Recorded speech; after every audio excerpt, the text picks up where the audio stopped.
Welcome to the BES Open Day presentations. My name is Associate Professor Peter Todd. I'm the director of the program, and today we're going to talk about what we do, what we are, who we are, and share some details about the program, and also you'll get to hear from a couple of our students as well. So thank you for joining us. I'm going to stop sharing this screen and open up the first presentation.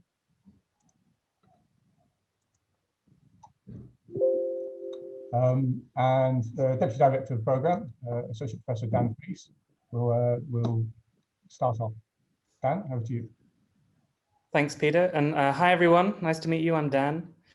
And I'm going to give you just a very broad introduction to really why the BES program is so important, in NUS, but also in the times that we are facing, and particularly hope to inspire you that there are a lot of opportunities within environmental studies, despite all the challenges we face in the world.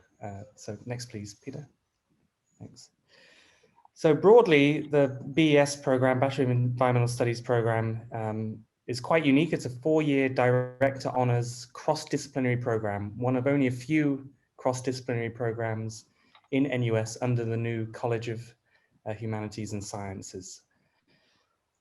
It's a perfect cross-disciplinary program, really, because the environmental challenges we face require expertise from multiple disciplines. From around the university, the BS program is hosted by Department of Biological Sciences and Department of Geography, but we draw upon expertise from around the university beyond those two disciplines, in order to provide this much deeper and more nuanced view and perspective of both environmental issues, but also how we can solve them. And ultimately, with that knowledge, we want to enable you to be able to translate your current passion for the environment and equip you with the skills to actually do meaningful action. Next slide, please. And we need a lot of meaningful action. It's fair to say that the world faces some huge environmental challenges, from the global biodiversity crisis to the global climate crisis to public health challenges related to zoonotic diseases. But all of these things are interconnected, right? And they cross physical and human domains. And so if we take, for example, resource exploitation, we are utilizing most of the world's resources at rates faster than we can replenish them, if they can be replenished at all. So, for example, pull out your phone right now. Your phone represents this vast network linked to resource extraction, from the silicon in the chips to the rare earth metals that make up the transistors. They all have to come from somewhere. And when we extract them, they are having direct impacts on the environment. And we're losing habitats to mining. Mining is generating pollution that affects downstream habitats and downstream communities. And so, many mining and manufacturing sectors, are associated with issues around human rights, and we only find certain minerals in certain countries. So where we exploit resources has geopolitical issues associated with it too. So, only somebody with a cross-disciplinary background could help solve this problem. Next slide, please. Let's take another example of resource exploitation. Take fish stocks in our seas that have plummeted over the last decades due to overharvesting, and obviously a huge biodiversity issue. And we're concerned about the collapse of ecosystems, for example. But there's also a huge human issue here as well, right? That these fish stocks are a key source of livelihoods and a key source of food security. So again, only someone with a cross-disciplinary program can help background can help solve this problem. Next slide, please. And then something that we face, particularly in Southeast Asia, but around the world, is land cover conversion. So again, let's think about the food that we eat, and that the extraction of those foodstuffs, most probably led to significant land cover change somewhere in the world, whether it's the destruction of forests and savannas for beef production, forest conversion in Southeast Asia to oil palm, or the loss of the world's mangroves for aquaculture. So of course we can imagine all the impacts of this on flora and fauna. But again, there are human issues about how landowners and communities make decisions about land cover conversion, how we can conduct agriculture sustainably and minimize impacts while improving local livelihoods. So again, only someone with a cross-disciplinary background can help solve this problem. Next slide, please. And that's, one part of the world, but another part of the world is also rapidly urbanizing. And, we're going to have a global population of almost 11 billion people by the end of this century. And already more than half of the world's population lives in urban areas. So let's take, where we are right now in Singapore as an example, where urbanization has obviously changed the natural ecosystems of our country, but it's also led to huge economic prosperity. And there's a balance there, both in the past and also into the future. So let's think about the recent controversies around forest and development in Clementi, Dover, and Kranji, for example, that have all been in the news over the last month. And put yourself in the shoes of a policymaker who has to balance competing demands on limited land space. What evidence and knowledge do you need to help you make that decision? Again, the person best placed is somebody with a cross-disciplinary background. Next slide, please. And all of this overconsumption and resource exploitation in both urban and rural areas has led to some really visible problems. And one of the most visible in the last 2 years has been plastic pollutions, particularly in the ocean. It's a huge issue and it's a large scale issue. So rivers are the main source of plastic pollution into the ocean, and a stunning 86% of this comes from Asian rivers. So what are the impacts of those plastics and microplastics on human and ecological health? How do we persuade people to reduce plastic consumption? What laws can be put in place to tackle this problem? Again, only someone with a cross-disciplinary background can help solve this. Next slide, please. And so all of these challenges have led to dramatic impacts on the environment, loss of megafauna. Poaching and land use change have caused a number of megafauna species to become endangered, again, particularly in Asia. Next slide, please. And this loss of megafauna is emblematic of a broader kind of biodiversity crisis across the world.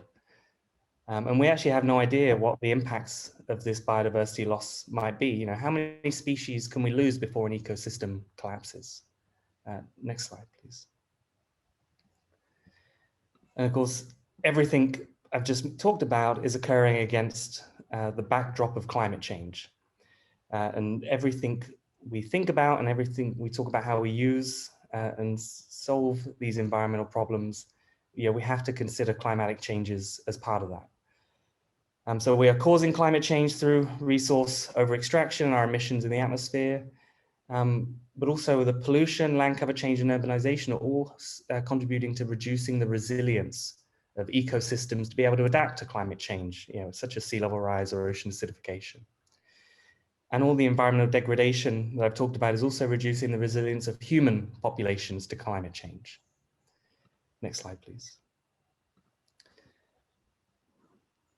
But it's not all doom and gloom, right? And this is not supposed to be a couple of slides to depress you that there's nothing that can be done and we should just give up.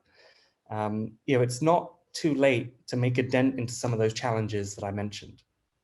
And actually, I think we have some really novel opportunities to reduce resource use and promote alternative energy sources and to solve some of the issues, or at least mitigate or adapt to them.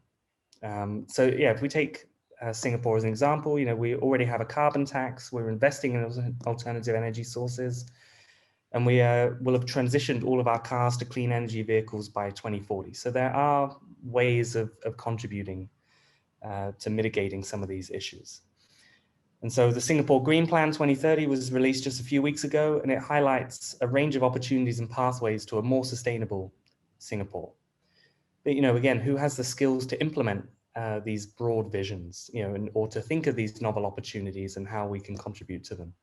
Again, it has to be someone who has a knowledge of ecology, zoology, geography, environmental engineering, law, economics, and social science.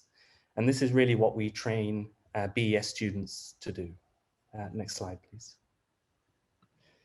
Yeah, so I hope that kind of gives you an idea of the context of why we think the Bachelor of Environmental Studies is really important, but also what we aim to do. We aim to design the next generation of environmental professionals who have that kind of multi and cross-disciplinary background and training to be able to contribute to the solutions for complex modern environmental issues, not just tracking the loss and tracking the negative impacts and the change, but actually contributing and identifying those kind of novel opportunities so that we can kind of promote a more sustainable coexistence between us and the environment.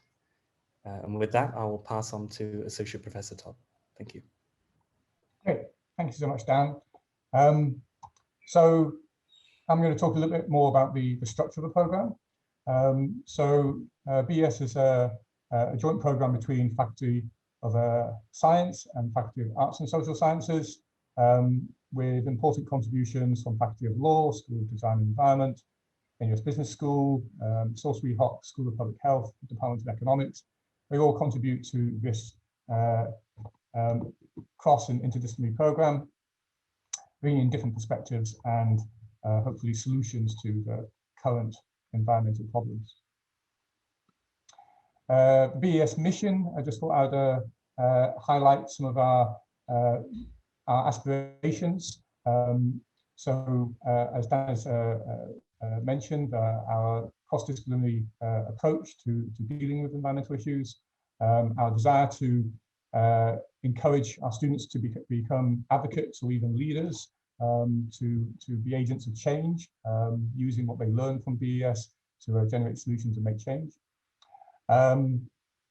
We try and foster both knowledge and creativity to produce dynamic students who are able to adapt to the various changes which are happening now and are going to happen into the future, and also help them develop a personal conservation ethos. So why BES? Well, it's one of the, in fact, it's the longest environmental studies program or anything like it in Singapore. It's been running for 10 years now. It has a small annual cohort, so we've taken about 50 students per year, and you'll spend a lot of time with your classmates, because there's a number of classes which are only available to BES students. So that's our exclusive core curriculum, which we're constantly trying to expand and add new modules in there. We have a specialized field course, there's internship opportunities, plenty of research opportunities to study abroad. This unique cross-disciplinary research opportunities that we've recently introduced, which I'll talk a bit about later, and opportunities to interact with environmental leaders and industrial leaders too. We promote both hard and soft skills, so critical thinking, critical analysis of all the complex issues which Dan was just talking about, creative thinking and problem solving. We very much value creativity in our learning, something which not everybody associates with academia, particularly the sciences, but creative thought is very, very important to generating solutions. Communication and teamwork, of course. We teach you academic, technical and policy writing, lots of field sampling techniques, social science techniques, and then harder skills such as statistics and modeling, GIS, environmental impact assessment, and so on. And you can choose, because it's a modular program, you can decide yourselves whether you want to go down maybe a more academic or theoretical route, or maybe take more applied modules, depending on what outcome you desire. So this is the broad structure of the program. So years 1 and 2, the first year will be mostly taken up with the CHS core module. So this is a new change across the entire, or certainly across Faculty of Arts and Social Sciences and across the Faculty of Science, has now been merged to create the Faculty of Humanities and Sciences, sorry, the College of Humanities and Sciences. And they have a general curriculum which all students will take, including you. This meshes well with the BES ethos, because these modules which everybody will be taking are also interdisciplinary in nature, and many of them will be directly applicable to the BES program. And then the modules I've got highlighted in yellow here are modules which are just for BES students. So this is our exclusive core curriculum, the modules that you'll be taking in the second and third years. So these include some more general introductory modules on what environmental studies is and essential methods and techniques, and then slightly more specialized topics like communications and public health. And then we have additional core modules. So these are modules offered. The first one is offered by biology, which you'll all take, and the second one by geography, which you'll all take. And then we have these baskets below, which you can choose some modules. So these are offered by our home departments, geography and biology, and you'll get a chance to interact with classmates from these other departments, of which you will have a substantial amount in common. And then moving into years 3 and 4, we have you have access to upper level geography and biology modules, and also modules from other faculties too. And this is maybe one of the most powerful things about BES, is that although because NUS is a modular system generally, students are able to take modules from across the university. All students taking all majors are able to take modules across the university, but they won't necessarily count towards their major. They take them from their unrestricted electives. So you have a number of modules that you have to take to get your major, and then you have a number of modules that you can take elsewhere across the university. What makes BES special is that we have modules from all around the university that can contribute towards your major. And then, of course, you still have your unrestricted electives that you can go and do dance or language or whatever else. And then, in addition to these high-level modules, or to cap them off, we have a honours thesis or final year project, which you can, again, there's a substantial amount of flexibility. You can do this based in geography, you can do this based in biology, or you can also complete your 4th year by just taking modules as well. So you're not forced to take a research project if you don't want to. Some of the highlights of the program is ENV 3102, the field course in environmental studies. So this is a field course in the Philippines. Unfortunately, we've not been able to run it in the Philippines this last year due to COVID-19. We certainly hope we will be able to in the near future. So we take the entire cohort over to the Philippines for over 2 weeks, where students get a real-world exposure to environmental issues on the ground, talking to people working, grassroots organizations, working with them, understanding their issues and their challenges. And then you also undertake a research component where you'll think of a project and collect data for it, and do some analysis and write-up and so on. So very hands-on, very experiential, and great fun, of course. We have a ENV 3202, the BES internship program, usually run over the what we call the summer break, so May, June, July, where you get an opportunity to do an internship and get university credits for that internship as well. And we try and align students to environmentally relevant organizations so that they can gain experience, which will be really useful to them. A new module that we introduced last year, 𝗖𝗹𝗶𝘃𝗶𝘃𝗍, undergraduate research opportunities in environmental studies. There's similar opportunities in biology and geography, but they are specifically for biology or geography. 𝗖𝗹𝗶𝘃𝗶𝘃𝗍 we introduced so that students can undertake truly cross-disciplinary and interdisciplinary projects, ones which may not fall comfortably directly under geography or biology. So these are supervised by BES staff and also by supervisors from geography and biology who are interested in environmental studies and interested in these cross-disciplinary research projects.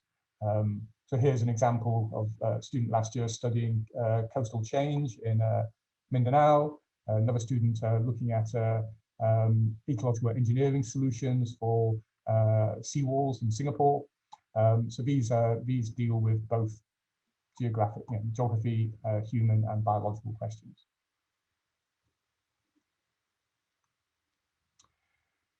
We have what we kind of informally the BES capstone module, Environmental Management in Singapore, in the 401. So this is your final year, final semester module, where you get a really candid, a really great exposure to panelists from across agencies and industry in Singapore, where you have these closed door discussions, not recorded, where you can ask them any questions you want, and often they're very forthcoming with the reality of sustainability, environmental issues, and the challenges which Singapore faces, which can be extremely enlightening, can also help with building your network and so on. And BES is very cognizant of the need for our students to build that network, you know, for finding jobs and for making change. Becoming involved with the players, the stakeholders in Singapore is very important. So our BES has developed a strong reputation. Our students are highly employable. The employers out there know that BES students are strong. They have diverse career opportunities in conservation. A lot of our students go to various agencies working on the ground and at policy level. Some move into industry, working for consultancies or working for firms which need sustainability officers and want to change their practices. And some will go into higher studies, do their master's and PhD and so on. So as eloquently put by our previous president, the environmental issues we face today are complex and span many knowledge domains. Environmental studies will nurture a pool of graduates who are able to think deeply and broadly about these issues and develop novel solutions for Singapore, Asia, and beyond. And this is fundamentally our goal. So please do visit us at envstudies.nus.edu.sg or contact us directly by phone or by email. So that's it from me. I'm just thinking that because I'm not sure how many of the people who are watching this and who are asking questions, whether you'll stay for the full way to the Q&A session. Mind you, there's a lot of questions here. Okay, it's because, let me just stop sharing. Actually, I think to answer these questions would take a while, and we do have some other slides to share from our president and vice president from the student committee. So those of you who are asking questions, can I ask you to stay on for another 10 minutes or so that you can hear what Kamal and Dennis have to say about being BES students, which I think would be fantastic for you to know about as well. And then we'll move to the Q&A session and answer all the questions that have been raised in the text box. Okay, so I'm now going to hand over to Kamal, who's the president of the student committee, and she'll talk a bit about what the student committee does and also about her own experiences as a BES student. Thank you, Kamal. Thank you, Prof. Todd. Wait, I will share the slides.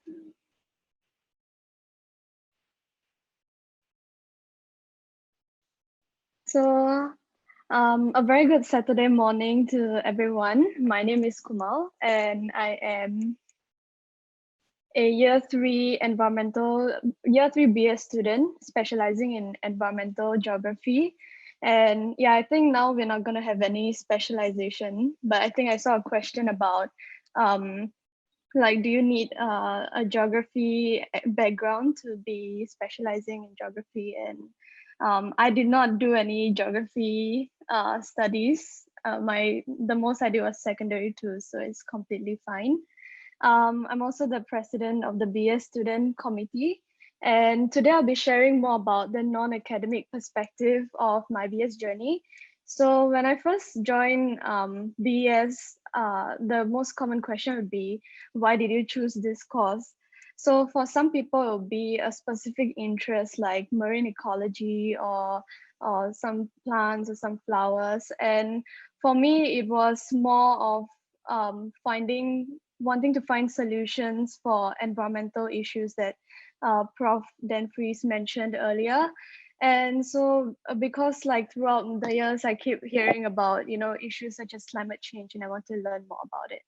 So even though like quickly into getting admitted into this course, I realized there's no silver bullet solution to these issues, but I found so much more. I learned so much, and I also found friends who understood this problem, and someone that I could share my passion with. So yeah, so firstly, I found my fellow environmental comrades. So I made many valuable friendships, and I was able to find friends with similar passion and had encouraged me to initiate different events. So one of the most memorable one was SG Climate Rally, which I co-organized with a group of friends in 2019.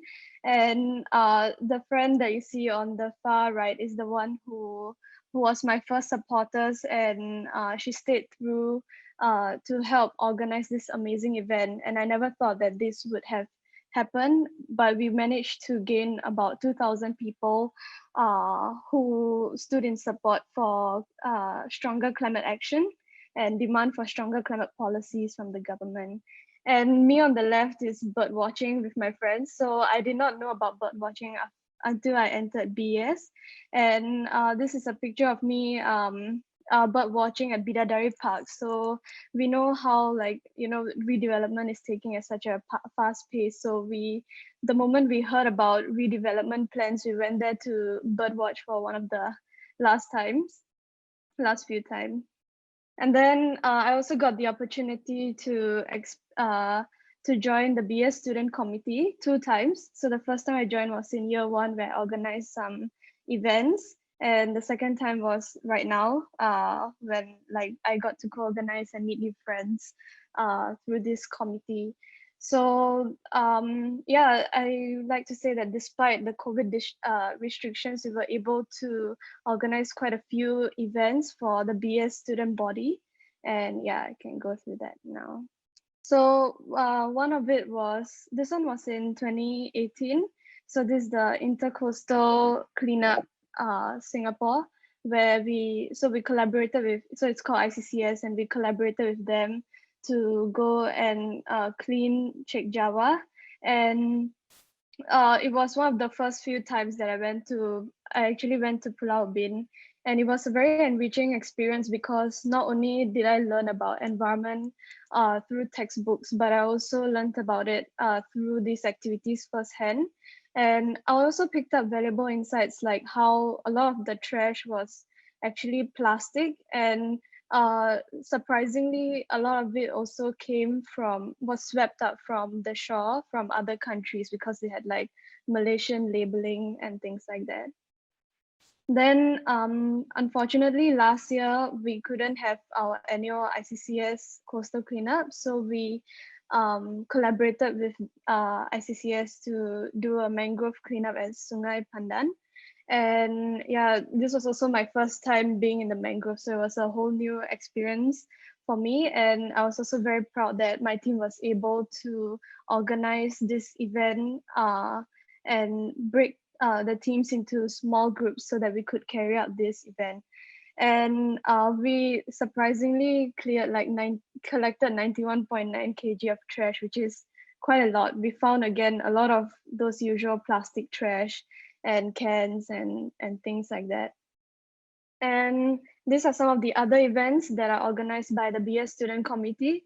So the one on the left is BS diving that was at Tioman Island, which was carried out in 2019. And I think this was the most memorable experience for me, because I had never learned diving before. So learning it with my friends was a huge plus. And I also realized like how much I love water from this experience. And on the right, because we couldn't have diving event this year, we had a night cycling event, which was also quite cool. So apart from these non-academic events, we also have some academic events that we organize for our fellow BS friends. So for example, we have this share and care session where we gather our seniors to give advice about different academics and academic related advice. And we also have them sharing their different projects with us so that we can all learn with each other. So now I'll pass the time to Dennis, who will talk more about his journey. Hi, thanks, Komal. Hi, everyone. So I'm Dennis, the Vice President for the BS Student Committee. Next slide, please. Yeah, so I'm currently a second year BS major, and I am specializing in environmental bio. So I mean, for y'all, y'all won't have like specializations, but I just want to show, I guess like indicate that I come from a different perspective from a different perspective from Komal. So other than this, I am also a big fan of spiders. You can see from my background. So I'm currently helping an arachnologist with his research. So that's been really fun. And other than that, in NUS, I am also a member of Tembusu College in the student committee and the Varsity Christian Fellowship. So Komal has talked about like the vibrant student life that we have here in BS. So I will be focusing more about my personal journey and offer you some considerations that you might want to consider when deciding whether or not to choose BS. So these are some, on the academic side, these are some of the more interesting, to me, more interesting modules that I've taken so far. So from this, you can see that it's quite diverse, right? And here in BS, we offered the opportunity to take many different modules from different departments, like what Prof. Todd mentioned, right? And these modules offer us different perspectives and skills that that have impacted me in different ways. So perhaps the more like, for example, the first module there, right, this is a sociology module, and it really shaped the way that I thought about my relationship with nature. And there are also modules that are a bit more skill-based, like the last one on like applied data analysis, that have given me valuable tools to use in my work. Yeah, and for me to understand different sides to environmental problems. Next slide, please. Yeah, so other than the acads, there are also other fun opportunities that that I've had here in BS. So some of these were like from BS field trips. So if you look at the bottom right, that really picturesque place is actually 𝗂𝗏𝗃𝗃𝗃. So we got to see 𝗂𝗏𝗃𝗃𝗃 in our first year introductory module, which was really interesting because like, it's not open to the public, and also it was it helped me to understand Singapore's like unique waste management strategy.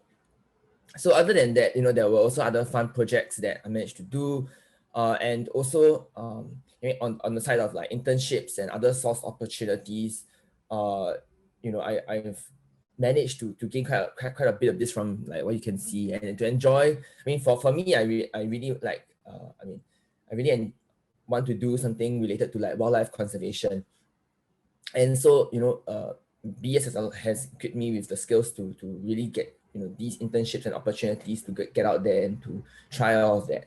And I think what's unique also is that we are not just limited to what we study, or the for example, I'm an environmental biologist specialization, but I'm not limited to that. And I think for y'all, when you're because you'll be getting a better mix of both, you will have other opportunities. So like, in fact, tomorrow I'm ending a stint as a part-time research assistant for like green finance, like climate finance project.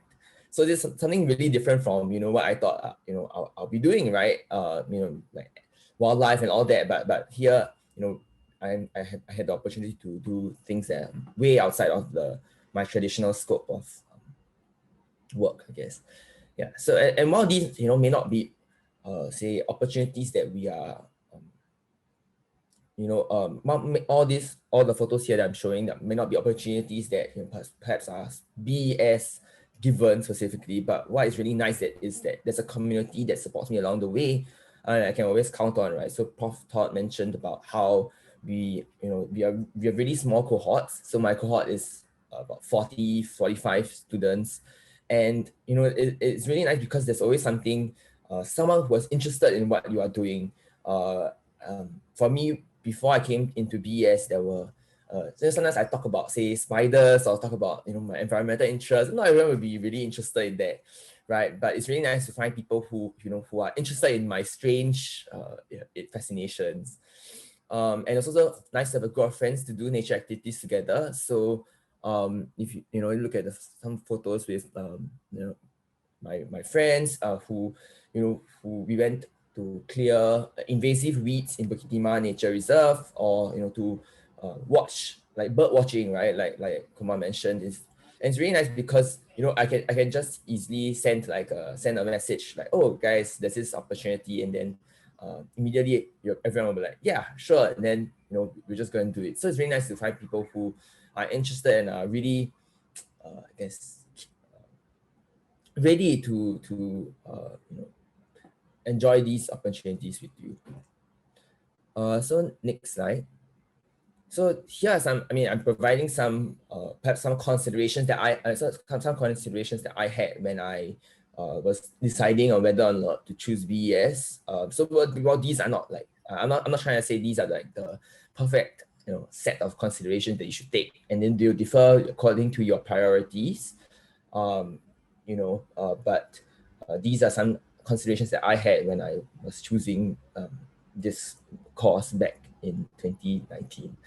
Yeah, so so the first was that I looked at we have such a small and close-knit community, and even though when I first came into BES, I didn't have any friends. I didn't know any friends that were taking this course, but it was really easy to make friends because everyone was like everybody, and be such a small cohort, and it's very easy to find people with similar interests in the environment as you. And next is also that because environmental problems are so complex, it's very nice and I think important for us to gain a broad perspective that we can tie together to create solutions for environmental problems. And this is not only just gained from the different subjects that we take, but also that we are given many opportunities, I think, to work with different people on different on projects with different perspectives. And I have learned much from my batchmates, and I've learned to be aware of different demands and perspectives that I can bring to the workplace and when dealing with environmental problems. And lastly, that we get exclusive ENV coded modules, so you can gain exclusive knowledge and skills that possibly give you a leg up when when it comes to a career in the future. I think we are poised to be environmental leaders in the environmental fields. So I hope that by giving you these perspectives that I had, that helps you, it gives you some fresh pointers to consider when you make your application to NUS. Yeah. And that is all from me. Thank you. And I think now we're having a time of Q&A. Thank you so much, Kamal and Dennis. That was great. And it's always fantastic to hear the students' perspective of BES. So it's I've been trying to answer some of these questions that are coming up. There's lots of them, which is great to see. So I think let's maybe try and answer some of them live now that we've been through the presentations. So, okay, I'm gonna start and answer these as best I can. I'll probably be asking 𝗂𝗏 and Dan, maybe the others, to help me answer this. Are any differences between joining BES through CHS and directly applying to BES?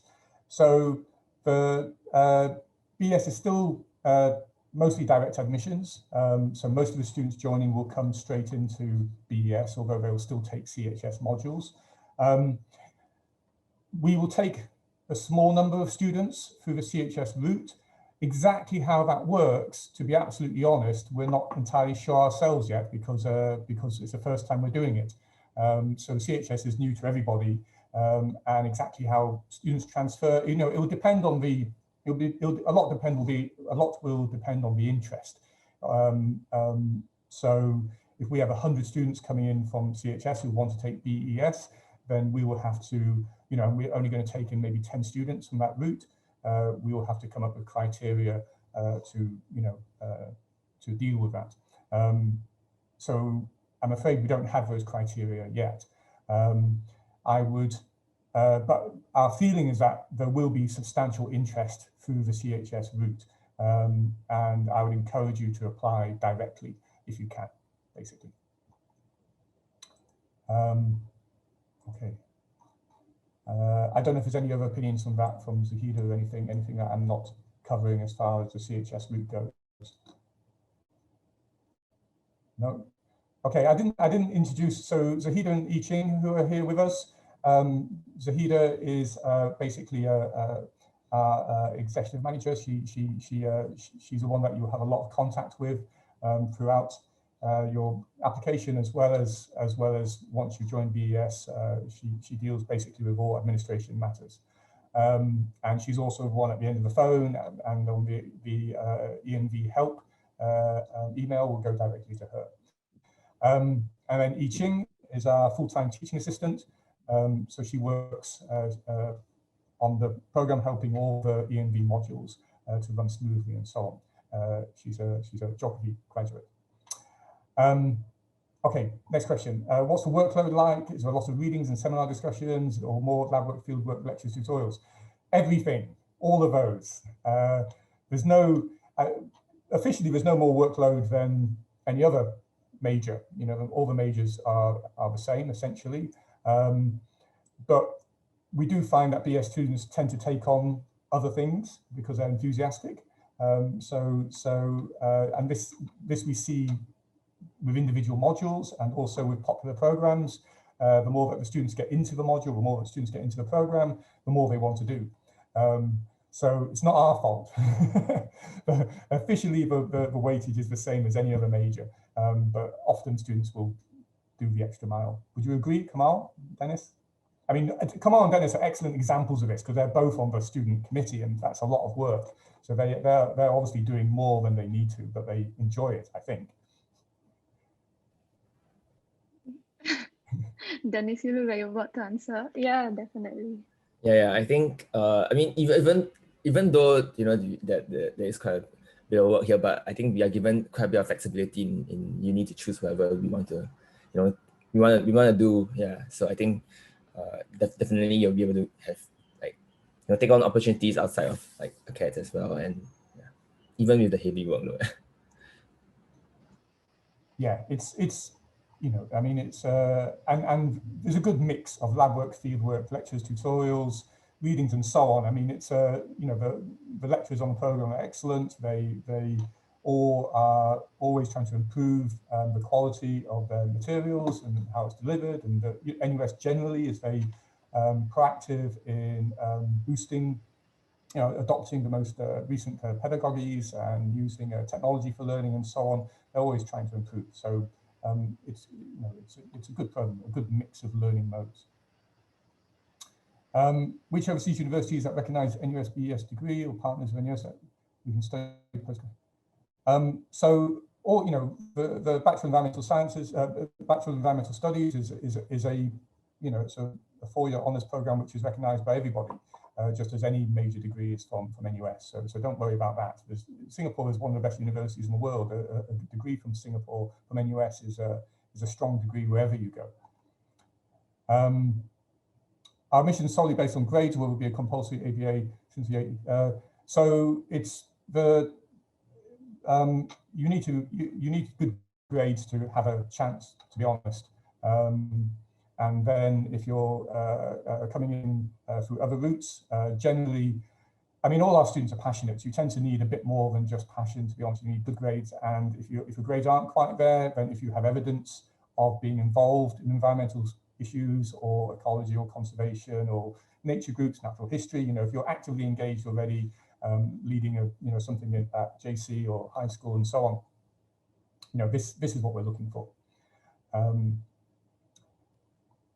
Will I be at disadvantage if I do not take science at the JC? Well, you can see the entry requirements, so then you would have to be coming in for a different route and take bridging modules and so on. So a slight disadvantage, yes, but one that you can overcome.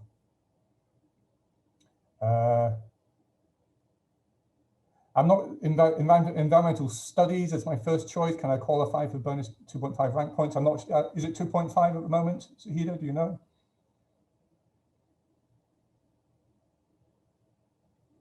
No. No, I don't have. I'm not sure if it's 2.5 at the moment. So you definitely do get some bonus for putting it at first choice. But to be honest, I'm not quite sure what the points are this year. It varies year on year, I think. But yes, I mean, you'll get some benefit for putting it first choice. Interviews are only conducted. There's only a few interviews conducted, so most of it is based on your grades. I want to take certain modules that are offered in life science geography. Am I able to? Absolutely. You know, basically there's three main sort of baskets, I guess, of kind of modules that you take with BES. You've got the BES core modules, the ENV coded modules. You've got a lot of biology and geography modules, over 50, I think almost 60 modules you can take from biology and geography. And then you've got a bunch of modules from outside biology and geography from other faculties and so on, all of which will contribute towards your major. So basically, we're always looking at the modules offered by biology and geography, and we've just been through that exercise recently, and we will include any module which looks relevant to BES, we'll include it into the BES basket so that it can count towards your major. Main difference between BES and NTU EESS is NTU is a bit more geosciences, a bit more earth science based by its nature, as you can tell by the title. So with a bit less of the human and ecology biology, or quite a lot less of the human and ecology biology that we do. So that's the main difference. And of course, BES is a more mature program. We've been doing it longer. Arguably, that also is a benefit as well. Can I ask what the non-core ENV mods? So up until recently, all ENV mods were core. So basically, if it was ENV, you pretty much had to take it except for the internship module. We're moving slightly away from that as we increase the number of BES module, the number of ENV coded modules. We're trying to move those into baskets where you will have a choice between this ENV coded module or that ENV coded modules. So then the basket is core, but you only need to take one module from that basket. So we are moving a little bit away, but at the moment, basically most of the ENV coded modules are still core modules. It's really things like the internship, the 𝗖𝗹𝗶𝘃𝗄 I mentioned, the research one, which you don't have to take. There's some choice. Do BES students need to take CHS core curriculum modules? Yes, but not quite as many as the other majors. So if you take pure life sciences or pure geography, I think you have to take 13 CHS modules. If you're doing BES, you have to take 11, but still most of them. Do BES students learn in depth about chemistry, or is the curriculum more slanted towards biology? More slanted towards biology, to be honest. The bulk of the program is hosted in geography and biology. I'm in biology, Prof. 𝗵𝗃𝗏 is in geography, and it's basically those two departments which put most of the modules into the baskets, and they essentially support the program. They give most of the support to the program. So the chemistry is there if you want to take it, but the focus is not there. Does it mean that students? Do you mind if I just add to that? Yeah. Yeah, because I mean, a couple of questions have come up, whether it's chemistry or something else. And I just want to kind of make the point that you have a lot of freedom to tailor the entire program to how you want. So you have a big, even within the BES baskets for graduation requirements, there's a lot of choice, and you can do multiple pathways, whether it's taking some more engineering mods or chemistry mods or sociology mods, whatever. We create enough space in those graduation requirement baskets to allow you to do that. And then of course you have a big basket of what are called unrestricted electives. So if you want to jam pack that full of chemistry mods, go ahead. If you want to jam pack it full of environmental history mods or business mods, whatever you want to do, you can. And so BES gives you the core framework, but whether you want to go into wildlife conservation, marine biology, or chemistry, as I've seen on some of the suggestions on the thing, you can do that. But it's think about what you want as the core framework and what you want to learn from that. And BES gives you that multidisciplinary, broad, holistic framework to then tackle these things. And compared to the NTU program or geography or biology here in NUS, will give you a slightly different framework to then structure that around. Thank you. Yeah, we're big proponents of flexibility. And the as Dan says, you can pick your own path, but we can help with that as well. Some students like to have some guidance about which way forward, and others like to do it themselves, and both are absolutely fine. Doesn't mean that students from BS are unable to study mods like ENV law. So I think you mean students that are not from BS. So if you're not from BS, you can't do ENV law. You can't do environmental law, not the ENV coded one. So basically, if you're not BS, at the moment, we have one ENV coded module on environmental impact assessment, which other students outside BS can take. And we are moving in that direction a little bit, where we'll maybe introduce some other modules that non-BS students can take. So there's a bit more exchange among students. But most of all of them except that one are only for BES students. I'm primarily interested in ecology, conservation biology, zoology, wildlife conservation, etc. Better take life sciences major or BES. I'm not going. It's if you're interested in pure ecology and zoology and so on, then maybe life sciences. If you're interested in wildlife conservation and conservation biology, then BES might be the way to go, because it's basically the conservation story is a human story as well, and there's less of that in life sciences. It's a bigger story. Any conservation issue is well beyond just biology. So if it's that side of things that you're interested in, if it's really conservation, then BES is an option to seriously consider. Would you agree, Dan? Yeah. Okay. Is it easy to find a job BS compared to life sciences and geography? It depends. What I find with BS students is that they often hold out a bit longer. Our BS, it's an interesting thing that our BS students tend to be really passionate about the environment, and they will tend to hold on a bit longer looking for the right job, whereas geography and science students, a lot of them will go into other areas, which of course BS students do as well. But it's a lot of science students will end up in non-science jobs, and BS students will tend to hold out a bit longer looking for environment-related jobs, is what I've noticed.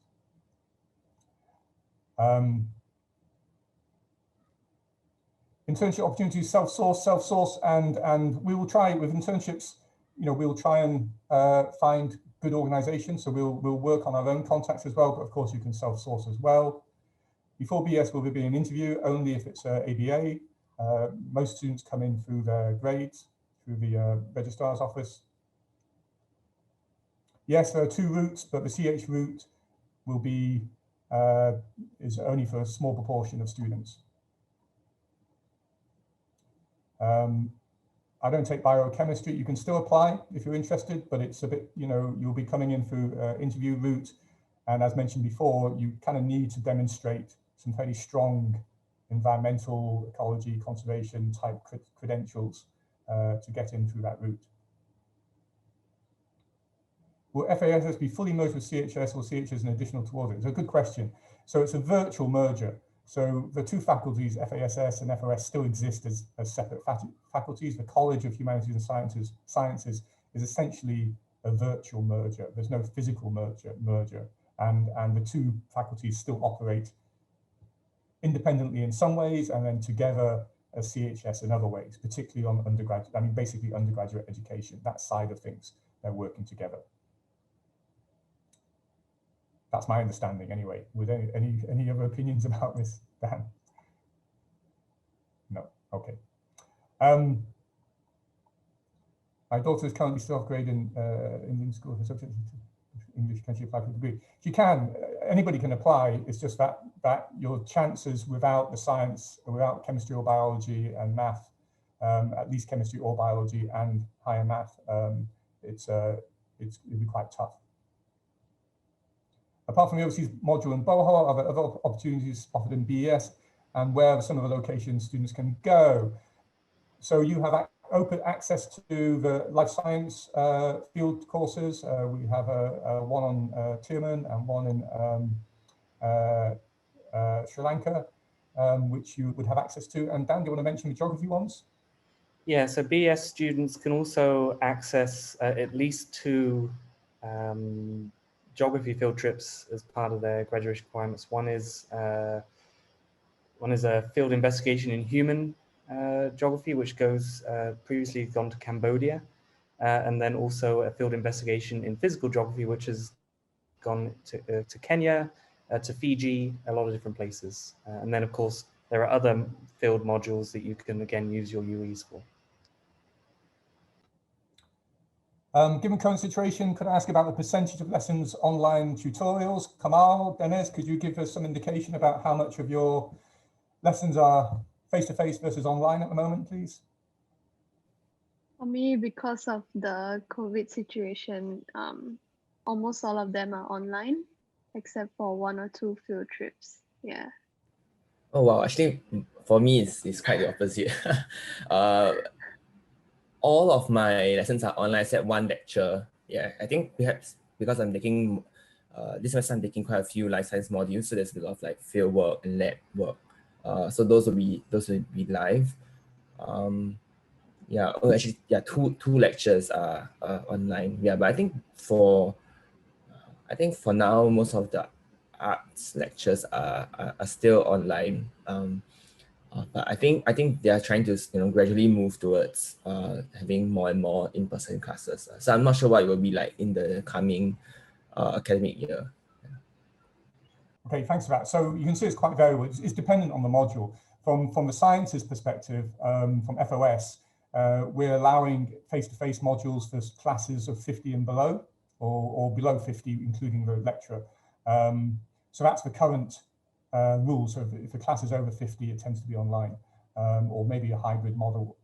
But the bigger classes, the life science classes that Dennis was referring to, so they're larger than 50, but then because they have a practical or fieldwork component to them, that's very difficult to do online, and there's no fun, of course. So many of us teaching those modules have come up with a way of rotating students through the practical schedule or the field trip schedule. So they go out in smaller groups, basically. So it's not ideal, but it's improving, and we hope, obviously all hope by semester 1 of the new academic year, when you'll be coming in, that things will be back to face-to-face.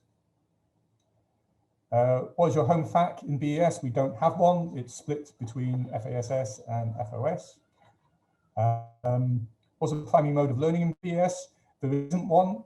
It's a modular degree program, so every module has their own learning modes. But basically they will be a mixture of traditional lectures, tutorials, practicals, field trips, and various combinations thereof, including things like flipped classroom, where you do your reading before and so on. So, but it's, a good variety.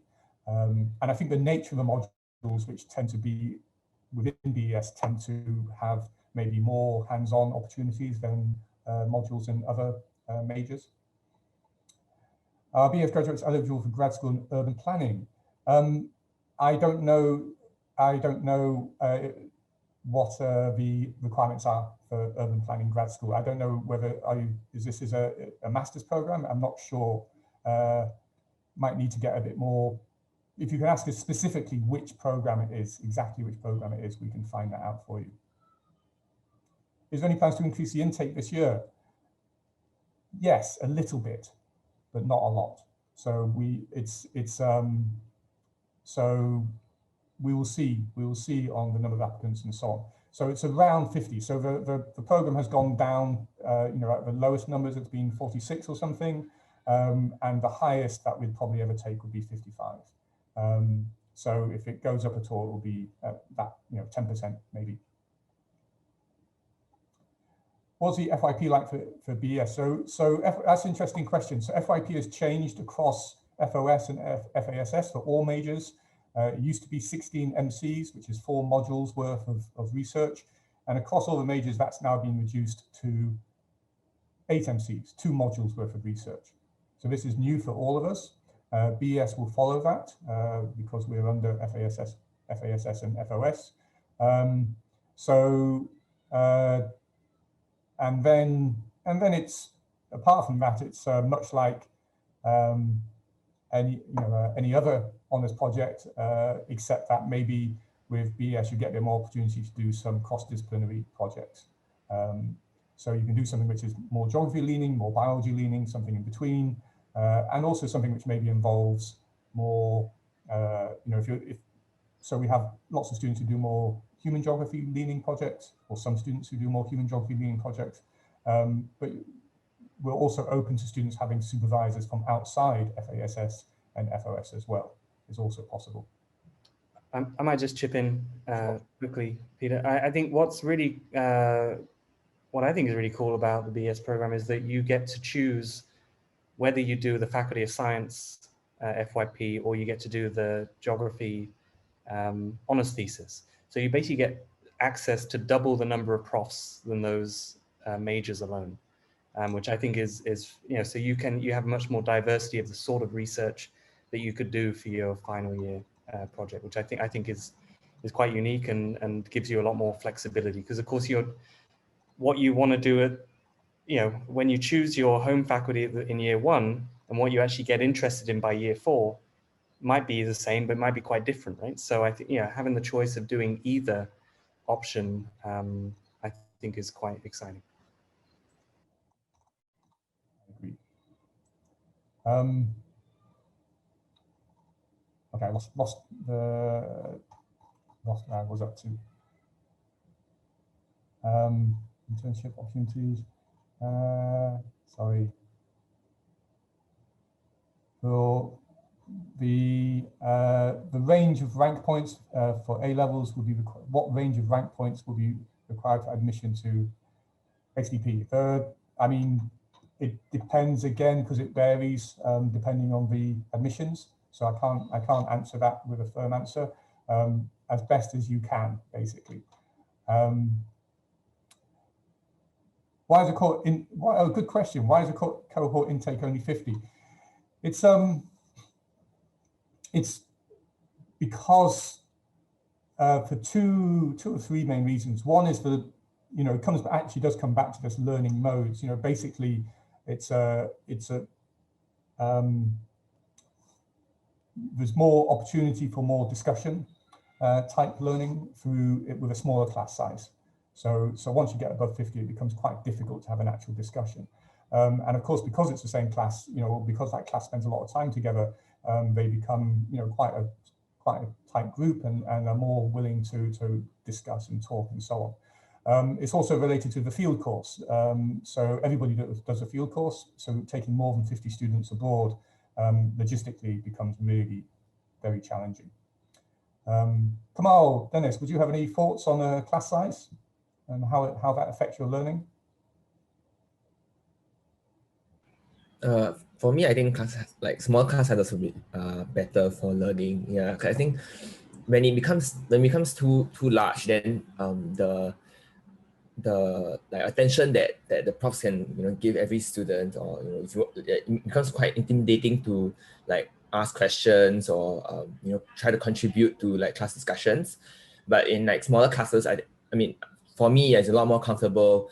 I'm a lot more comfortable in answering questions, or especially because it's so small, right? So we kind of know everybody, and then it becomes like a group of friends, discussing the topic in class, and rather than kind of many strangers that you don't really know.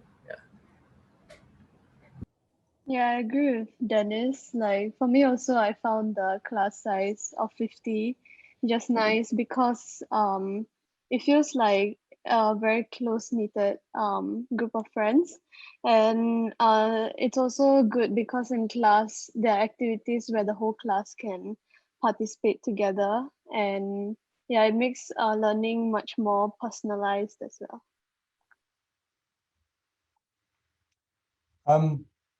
So when do we apply through CHS this year? I'm not sure. I don't know if Zahida knows the timings and so on for CHS and how students apply through CHS. I'm afraid this is still new to us as well. But the information is available on the NUS Office of Admissions website. But XDP is a direct admission, so you should be indicating the XDP option. Yeah. Okay, thank you. And then if I meet requirements for the cutoff point, there's still lower than past admissions, should I apply using ABAP to apply? If you meet the requirements of the current admissions, then apply through that route. Referring to previous question, if I'm planning to join BS through CHS, do I have to indicate? Okay, same answer as before.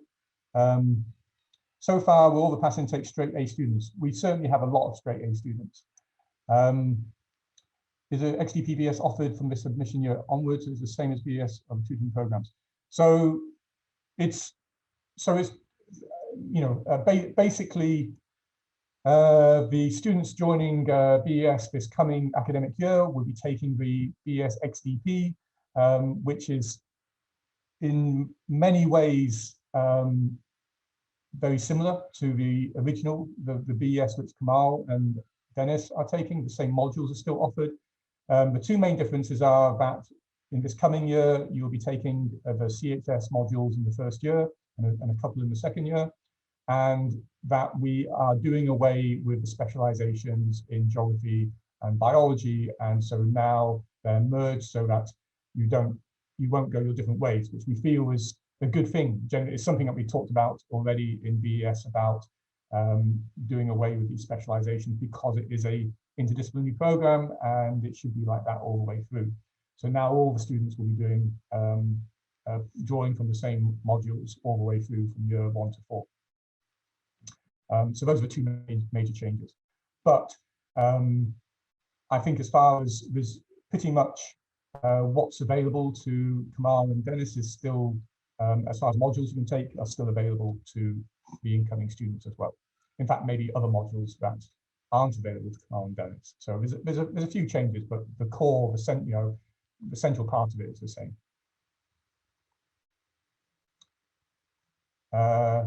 Okay, is that all the ones answered? And thank you, 𝗖𝗹𝗶𝗃𝗃 and 𝗏𝘕 for answering lots of the other ones by typing.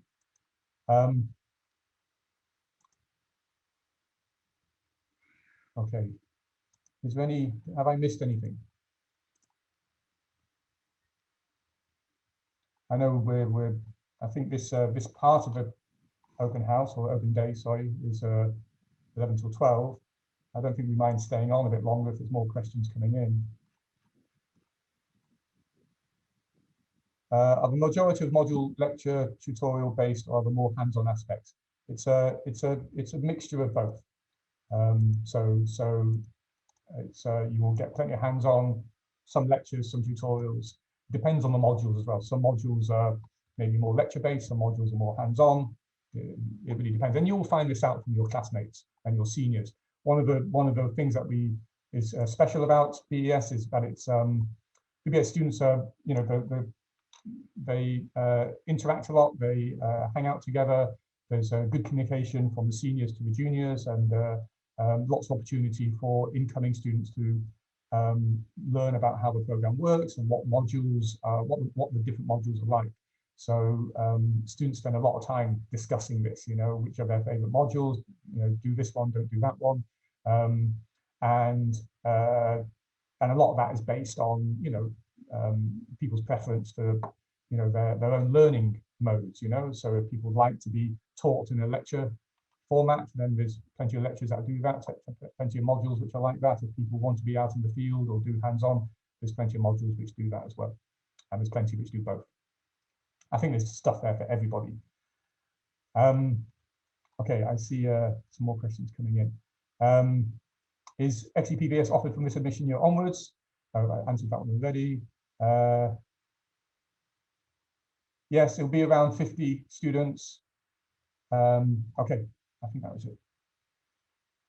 Would you agree, Kamal and Dennis, in relation to students discussing modules and which ones to take, which ones are their favorites, and so on, which ones are tough, and, you know, and also the learning modes, and also I assume within, I guess that a lot of BS students enjoy the hands-on experiential kind of modules, but I assume there's some students that also, you know, are quite happy to sit in a lecture theatre as well.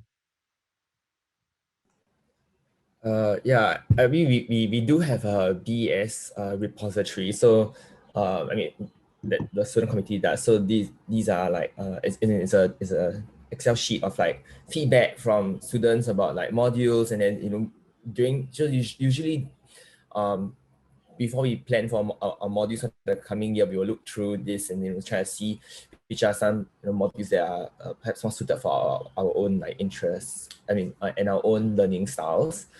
Yeah, and I think, yeah, most of us do enjoy the hands-on aspect, but like there are also sometimes it's also refreshing to take modules that are, you know, you don't always have to keep going out and stuff like that. So like, just now I mentioned I took this sociology module, so that was really just learning lectures and tutorials, but like it was also really interesting to, you know, to think about the social aspect of like relationship with nature, and, you know, so I think there's a good mix. Yeah. Also, I wanted to say, if anybody has any other questions, I mean, that if we don't answer here, I'm also going to be at the like student ambassador chat rooms later on from 3:30 to 6. So if you want, you can sign up via the CHS 𝗍𝗶𝘶𝗶 website. And I think you can, if you have any more questions about BS, you can ask me there. Yeah. And I would, so for those of you who are still with us, please look through the answered questions on the Q&A. There's lots of questions there which I think are useful to everybody. I think as I answered already, I'm not going to go through them all with a live answer as well, but I'd encourage you to read through those. Zahida, are we going to close down this webinar, or can we leave it up for a while so that students can, so that viewers can read through some of the materials? Yeah, I can leave it open for a while until maybe 12:30. Okay, let's do that. Yeah, that's a great idea. And then I believe there's phone lines open until 6 p.m. Is that right? Yes. And also via email, can drop us messages by email. So if you have specific questions to your own particular cases and so on, or more general questions, any questions, please feel free to email. It's to 𝗍𝗶𝗃𝗃𝗃, is it, Zahida? Yeah. Okay. So here, let me just put this this screen back up again. So the contact details are here. Please do feel free to drop us an email. We'll answer as best we can. Please also, there's some more general CHS sessions which are being run by NUS. I'm not quite sure the times and dates off the top of my head, but I would encourage you to drop into those as well to learn a bit more about how CHS works. And yes, thanks Kamal and Dennis for also being open to taking more questions as well. So I think that's it from us. Any last thoughts, Dan? I'm just really excited to meet you all next academic year. So yeah, thanks for listening, everyone. Appreciate it.